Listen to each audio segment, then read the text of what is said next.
Chegamos, enfim, ao artigo 10. Continuação do princípio do contraditório, mas que tem uma parte fundamental. Diz o artigo 10 que o juiz não pode julgar em nenhum momento absolutamente nada sem que as partes sejam ouvidas primeiro, até aí está igual ao artigo 9º, mas tem uma vírgula no final que diz: o juiz não pode julgar sem ouvir as partes nunca, vírgula, mesmo que seja matéria que o juiz possa conhecer de ofício. Olha que coisa legal. O Código, enfim, fez uma distinção entre julgar de ofício e julgar inaudita altera parte. Quer julgar a matéria de ofício? Julgue, não tem problema, mas ouça as partes primeiro e depois profira sua decisão. Ah, Flash, tem exceção para isso? Tem, aleluia. As mesmas do parágrafo único do artigo 9º, do artigo anterior, do vídeo anterior. Tchau, tchau, gente. Olá, meus amigos, sejam bem-vindos ao comentário do 11º artigo do Código, artigo 11 do novo CPC, que fala de dois princípios. Fala do princípio da publicidade dos atos processuais, o processo é público, salvo quando tramitar em segredo de justiça, e também sobre a fundamentação das decisões judiciais.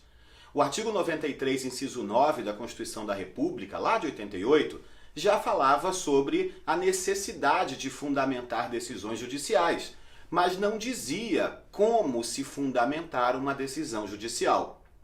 Aí vem o artigo 11 e diz que toda decisão judicial deve ser fundamentada e continua não dizendo o que é fundamentação de uma decisão judicial. O artigo 489, parágrafo 1º, fez isso e a gente comenta esse artigo quando chegar na hora apropriada. Um beijo para vocês. Tchau, tchau. Seguimos com o nosso programa Comentários ao Novo CPC, artigo por artigo, artigo 12, que trata da ordem de julgamento dos processos. Então, as sentenças e os acórdãos devem ser proferidos, dizia a redação original do Código de 2015, que deveriam ser proferidas as sentenças e os acórdãos na ordem de conclusão daqueles processos. Só que o Código foi alterado em fevereiro de 2016 e quando ele entrou em vigor, já entrou em vigor com uma alteração diferente da redação original, onde se incluiu no artigo 12 a palavra preferencialmente. Ou seja, a ordem de proferir sentenças e acórdãos deve ser feita preferencialmente na ordem da conclusão. Ok? Tchau, tchau. Fala aí, pessoal, tudo bem? Vamos ao comentário do artigo 13. Me perdoem, não tem muita coisa que comentar. Diz o artigo 13 do novo CPC, da aplicação das normas processuais. A jurisdição civil será regida pelas normas processuais brasileiras, ressalvadas as disposições específicas previstas em tratados, convenções ou acordos internacionais de que o Brasil seja parte.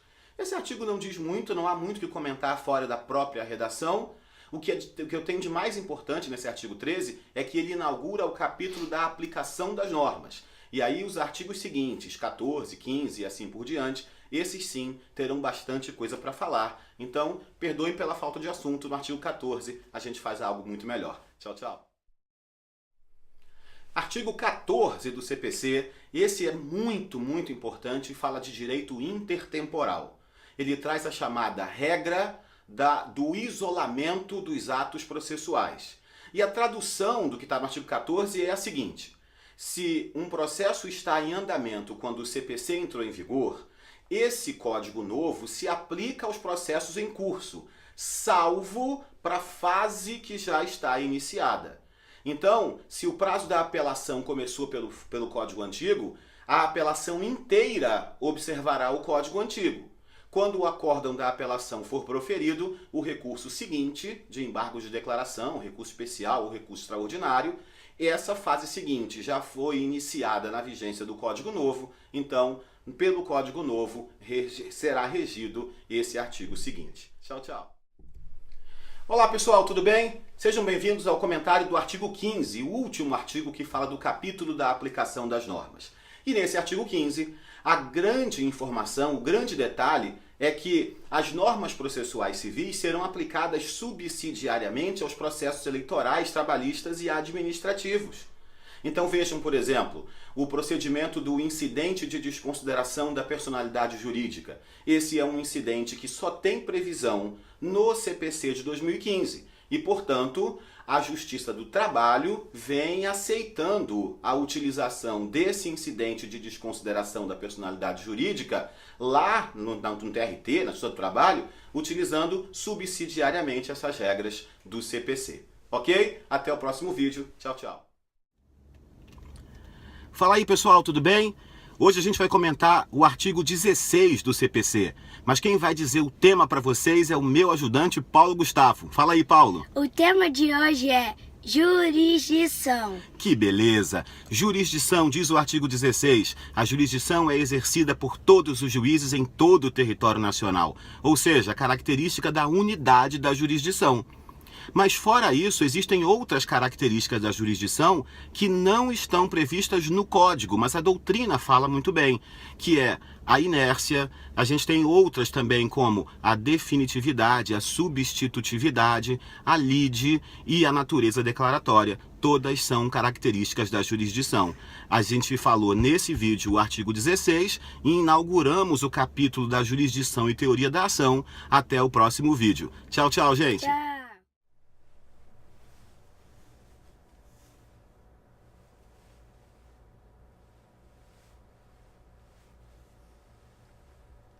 Ah, não, eu esqueci, gente. Esse vídeo não é com linguagem dos sinais, esse vídeo é falado, tudo bem. Artigo 17 hoje do CPC, no nosso comentário artigo por artigo, que diz que para propor a ação você tem que ter legitimidade e interesse. Então, na verdade, o que o novo CPC fez foi desaparecer com a terceira condição da ação, a possibilidade jurídica do pedido. Não existe mais essa terceira condição da ação, agora apenas legitimidade e interesse. Mas por que isso aconteceu? A gente vai descobrir no segundo vídeo, porque não dá para falar disso em 1 minuto. Terá que ser no segundo minuto, no vídeo seguinte. Até já. Fala aí, pessoal, tudo bem? Por que a terceira condição da ação sumiu? Porque Liebman, que criou a teoria eclética da ação e as condições da ação, começou a perceber que se eu proponho uma ação cujo pedido é juridicamente impossível, essa ação será extinta sem resolução do mérito. E se eu já sei que a ação vai ser extinta sem mérito antes mesmo de propor a ação, eu não tenho nenhuma utilidade na propositura dessa ação. E utilidade é interesse de agir. Então, na verdade, Liebman percebeu que a possibilidade jurídica do pedido era só uma característica do próprio interesse de agir. E aí sustentou que não eram 3, mas só 2 as condições da ação. Isso foi reconhecido no novo CPC e é assim que nós temos apenas 2 condições da ação. Tchau, tchau. Olá, meus amigos, sejam bem-vindos ao comentário do artigo 18 do novo CPC, que fala sobre a legitimidade extraordinária. Legitimidade é uma das condições da ação e a legitimidade ordinária significa defender direito próprio em nome próprio. Já a legitimidade extraordinária ou incomum é aquela em que eu vou a juízo em meu nome defender direito alheio. O que depende de expressa previsão legal é o que diz o artigo 18. Agora, qual a diferença entre legitimidade extraordinária e substituição processual? A legitimidade extraordinária é o que me permite ajuizar a ação em nome próprio para discutir direito alheio. Mas se eu nunca exercer esse direito, eu jamais me tornarei um substituto processual. Então, todo substituto processual é um legitimado extraordinário, mas nem todo legitimado extraordinário é um substituto processual. Tchau, tchau. Artigo 18, parágrafo único, fala sobre a substituição processual, o que a gente explicou no finalzinho do vídeo passado. Significa que, ocorrendo a substituição processual, quem entra é o substituto processual e tem legitimidade extraordinária, e quem saiu é o substituído.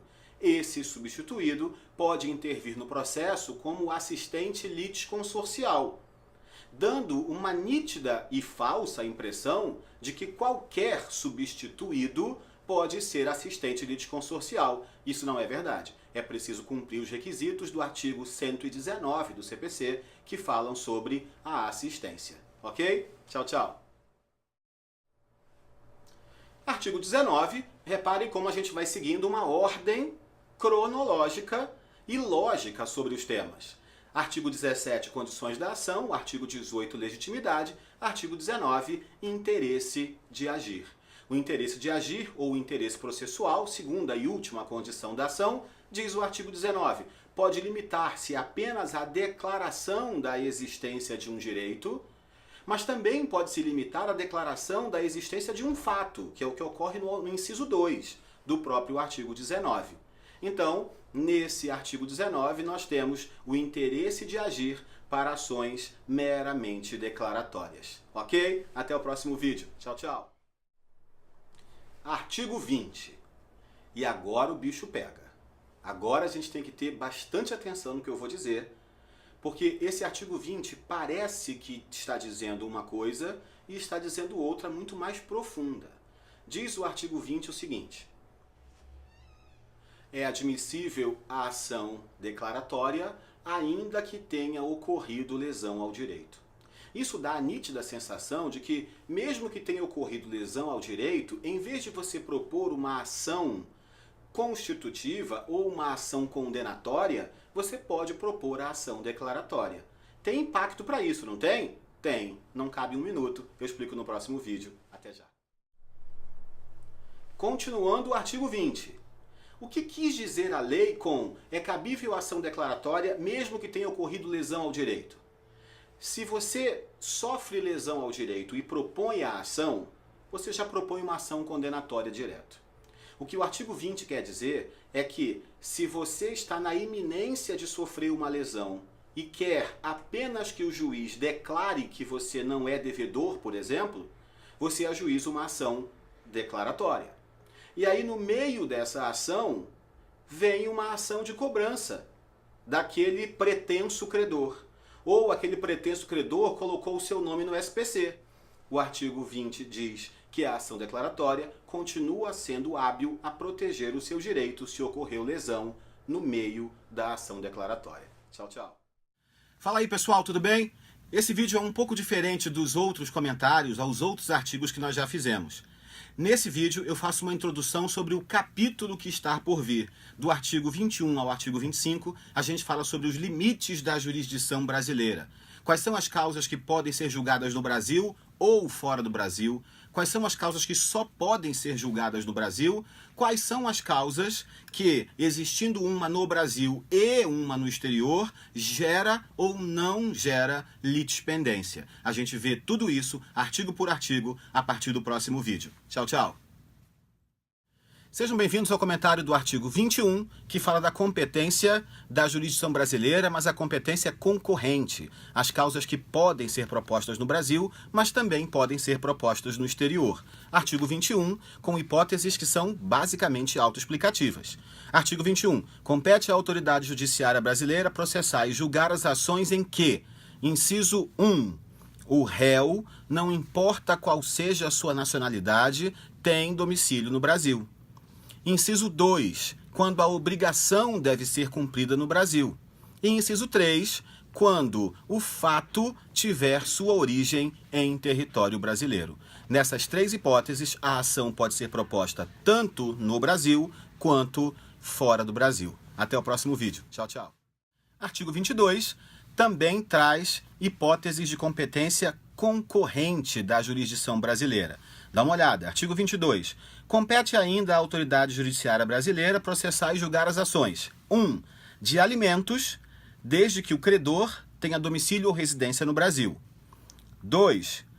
Alimentos se o réu mantiver vínculos no Brasil, como propriedade, por exemplo. E 3. Ações decorrentes de relação de consumo, quando o consumidor tiver domicílio ou residência no Brasil. Quarta e última hipótese, as ações em que as partes, expressa ou tacitamente, se submetem à jurisdição brasileira.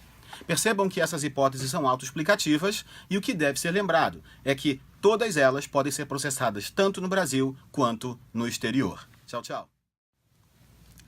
Artigo 23 é o único artigo do Código que fala sobre a competência exclusiva da jurisdição brasileira, que são as causas que só podem ser propostas no país.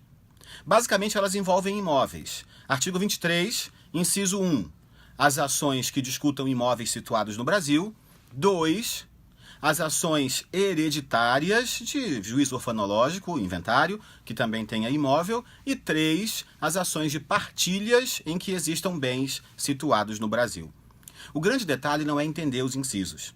O grande detalhe é saber que, como essas causas são de competência exclusiva do Brasil, se elas forem propostas no exterior, elas não terão a sentença estrangeira homologada pelo STJ, elas não produzirão efeitos no país. Até o artigo 24. Tchau, tchau.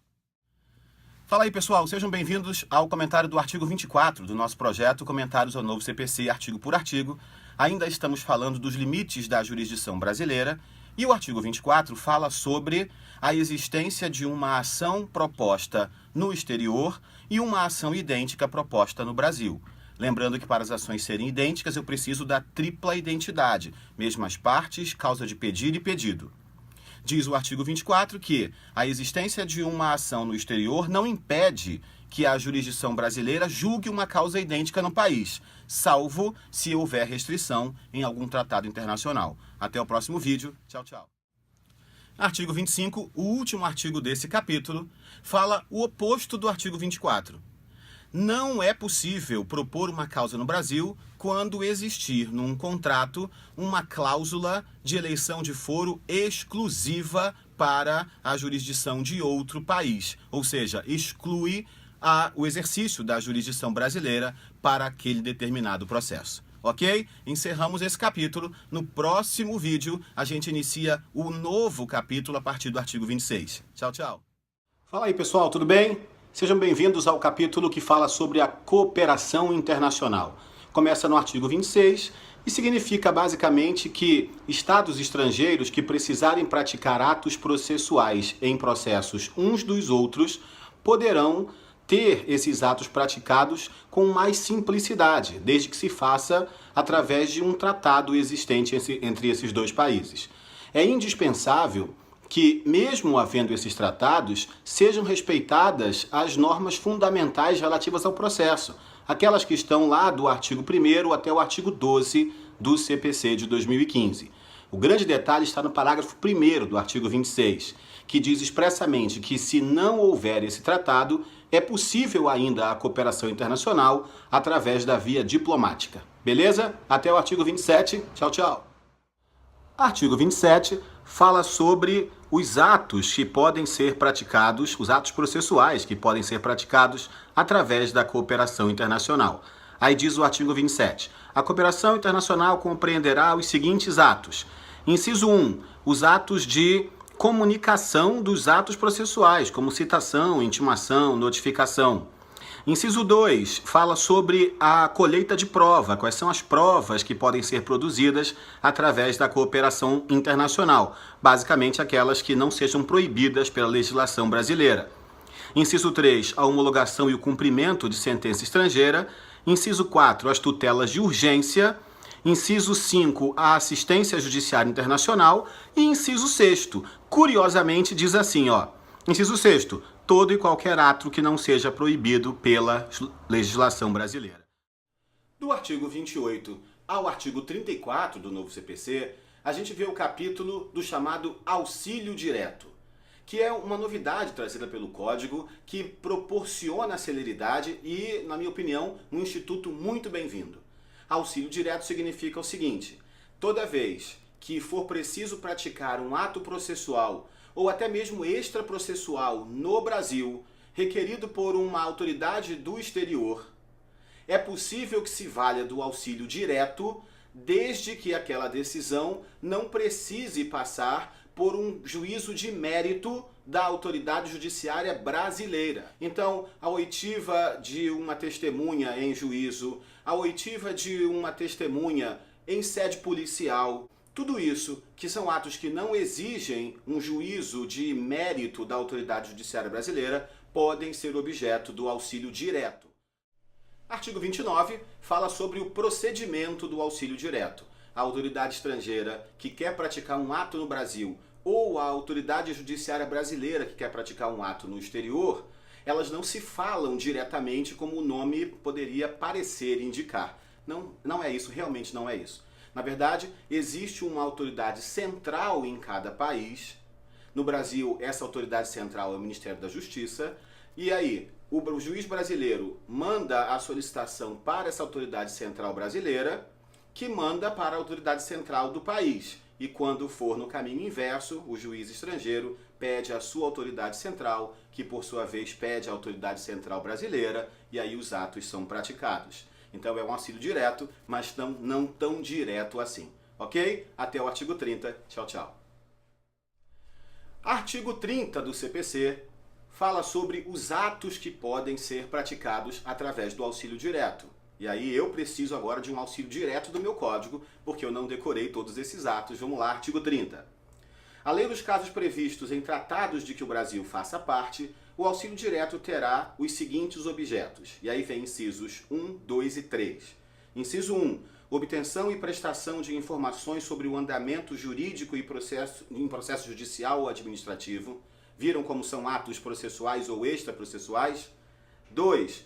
Colheitas de prova, salvo se a medida for adotada em processo em curso no estrangeiro, de competência exclusiva da autoridade brasileira. E 3. Qualquer outra medida judicial ou extrajudicial não proibida pela Justiça brasileira. Ok? Até o próximo vídeo, artigo 31. Tchau, tchau. Artigo 31 fala sobre algo que nós já havíamos falado nos comentários dos artigos 28 e 29.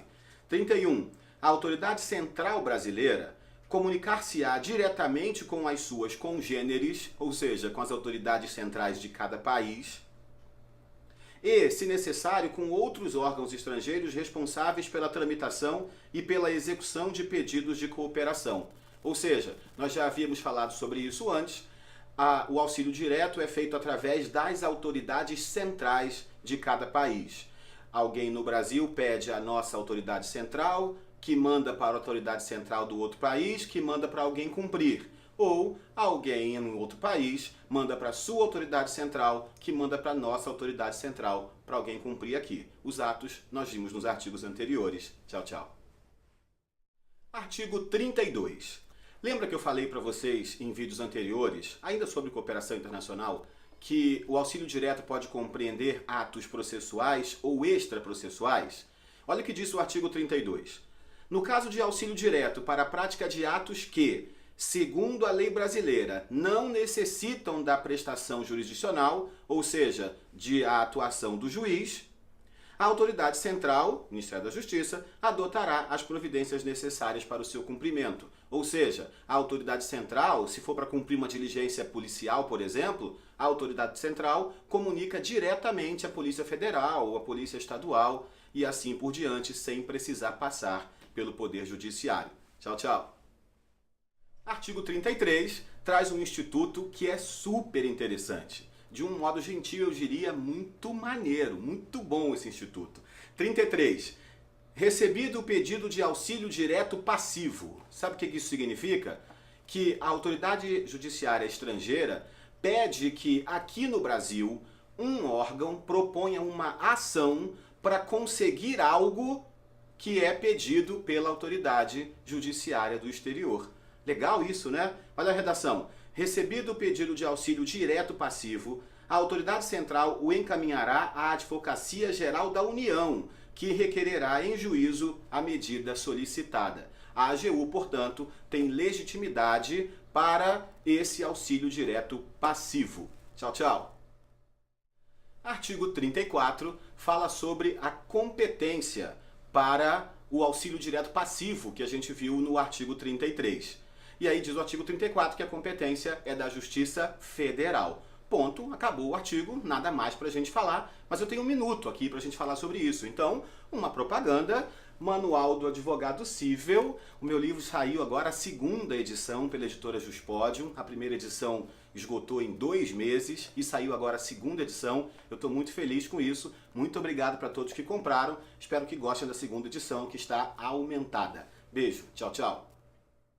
Artigo 35 inicia o capítulo da Carta Rogatória. Esse artigo, ele passou pelo Congresso Nacional, mas foi vetado no veto presidencial do artigo 66 da Constituição, portanto, ele não tem a menor aplicabilidade, nem preciso falar sobre ele. Tchau, tchau.